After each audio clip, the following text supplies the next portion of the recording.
I was sledding down an alleyway that eventually crossed with an avenue. I couldn't stop myself from entering the avenue. I ran out onto the street and smacked my head against the front bumper of the white Cadillac. I had left myself and was standing on the sidewalk at the time. I was hovering rather than standing on the earth. A girl my age was standing next to me on the ground, holding her head and wailing. I could hear her and turned to face her. She was terrified of what she was seeing, so I turned and glanced in her way. I was me, and I was about to get run over by a car. At the time, I realized that if I wanted to survive, I needed to slow the car down so that when the tire ran over me, the body would be on its back. I had a feeling I wouldn't survive if the automobile ran me over on my stomach. I slowed the automobile and instructed it when to go over the body. I got it to run over the body face up, and now I had to repeat the process with the back tire. Because the car was so low to the ground, the body that was my body was rolling over and again. When it got close to the rear tire, I slowed down again, and it went over me facing up. It did. It ran over me when I was face up. The body was now jammed behind the rear tire and a large clump of snow that had become glued to the car. I stood there watching the car pull my body down the road until it came to a stop at the next intersection. The body fell out of the automobile as it hit a rut in the road. I remember being relieved when it was ended, but the girl kept wailing. She shouted her way through the whole thing. A man stepped out of his house through the back door, looked at us, and then looked in the direction the girl was staring. He ran over to my body when he spotted it. Only the left arm was used to move the body. I believe he was attempting to return home. I'm not sure. I tried to tell the girl that I was fine while the male ran over to my body, but she couldn't see or hear me. My hands went through her as I tried to grab her. That was the point at which I realized what was going on. I turned to face myself. When the man arrived, he took it and cradled its head. He returned his gaze to his wife and stated, "Call an ambulance. The youngster is dying." The girl was sobbing uncontrollably and held her head. I was advised to go back or come forward at that time and place. I flew over to my body rather than walking.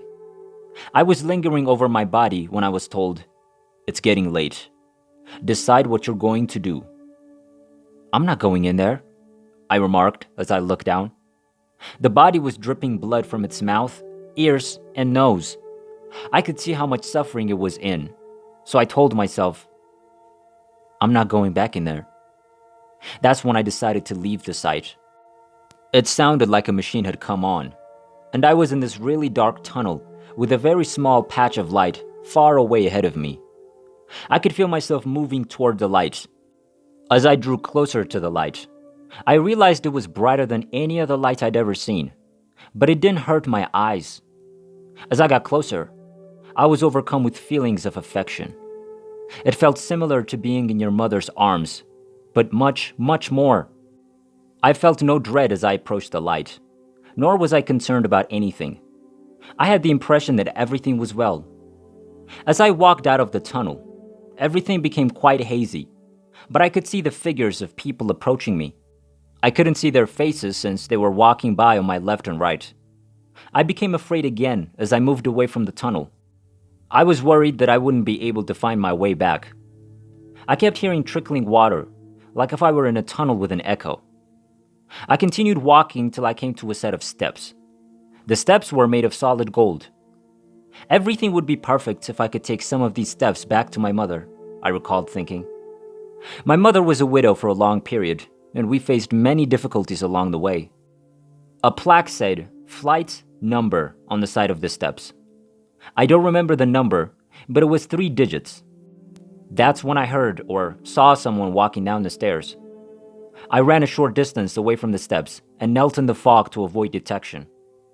I could see his feet and ankles, then his legs, as he started down the stairs. I had a feeling I knew this person, but couldn't place them. As he walked down the stairs, I noticed his chest, which was adorned with a white corsage. I should have realized who he was at the time, but I didn't. Before we buried my father, he was wearing a white corsage on his breast. When his face appeared, I recognized him as my father. He died when I was 6 years old. I stood up and began running towards the stairs, shouting, "Dad! Dad! Oh, Daddy! I'm sorry for what I've done." He gave me a friendly smile. He stopped coming down the steps because I could see his gold teeth. "It doesn't matter," he responded, "as long as you're sincerely remorseful for what you've done." "Yes, Dad. I'm deeply sorry," I said. "Well then, that's all you need," he said. "How about staying with me for a while?" "Yes, I would enjoy that," I replied. I followed him after he extended his hand. He took my hand in his and turned around, and we began heading up the steps. We went a few paces and then came to a halt. "What's wrong?" he inquired, sighing. His head was bowed, his gaze fixed on the ground. He never looked me in the eyes again. "I can't go with you. Mommy and Richie, my younger brother, will cry," I replied. At that very moment, I heard what sounded like a record player playing backwards. I was in a lot of agony and couldn't breathe. When I opened my eyes, there was a man holding me. When the girl screamed, it was the man who came out of his house. I attempted to communicate with him, but I couldn't. It pained a lot to breathe. I finally got the words out. "I can't breathe, you son of a bitch," I said, "and I'm not proud of it." "All right, just hang on. An ambulance is on its way," he added. There were a lot of people around at the time. They must have arrived while I was out. Some claimed to know the man, so I directed them to inform my mother. Our apartment was only a few blocks away. My mother arrived just as the ambulance arrived. I chuckled and joked as she fell in the snow and ran towards me. I recall going in and out of my body as we were leaving in the ambulance, witnessing my mother, the nurse, and myself. Every time we struck a bump or made a bend, the pain was excruciating, threatening my life. Later, I discovered that my body had been crushed. The majority of my ribs were fractured and lodged in my lungs. Blood was filling my body cavities. My mother was told by the hospital doctors that there was nothing they could do.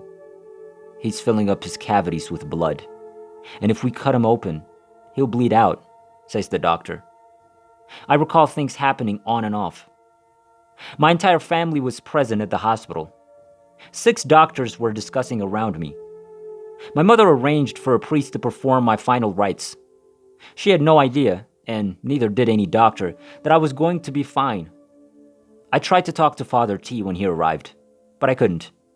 Only my left arm and head could move from side to side. I kept reaching out to him again and again. Father T looked me in the eyes, and I shook my head. No. We didn't communicate, but we did interact. He smiled again into my eyes, as if to say, "You've been there, and you're going to be okay." "Yes," I said, shaking my head. He then informed my mother, "He'll be fine," and that I didn't require last rites. He did. She insisted. We kept smiling at each other as he said the final words, as if to say, "We know, but they don't." The hospital kept a 24-hour watch over me and took vitals at times. "If we can stabilize him, we will operate," the doctors told my mother. I knew there would be no surgery. I dozed off in the early morning hours. The nurse panicked and began administering oxygen and phoned for assistance.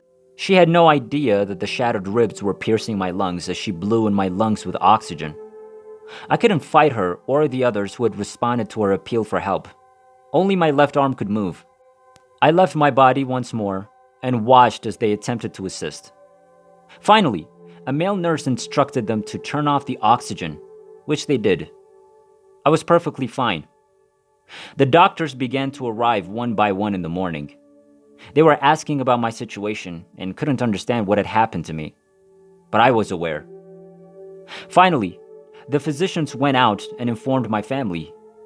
"We don't know why, but there's no blood in his cavity.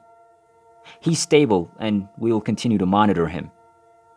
They later sent in a psychiatrist to chat to me about my experience throughout my hospital stay. I didn't say anything to them.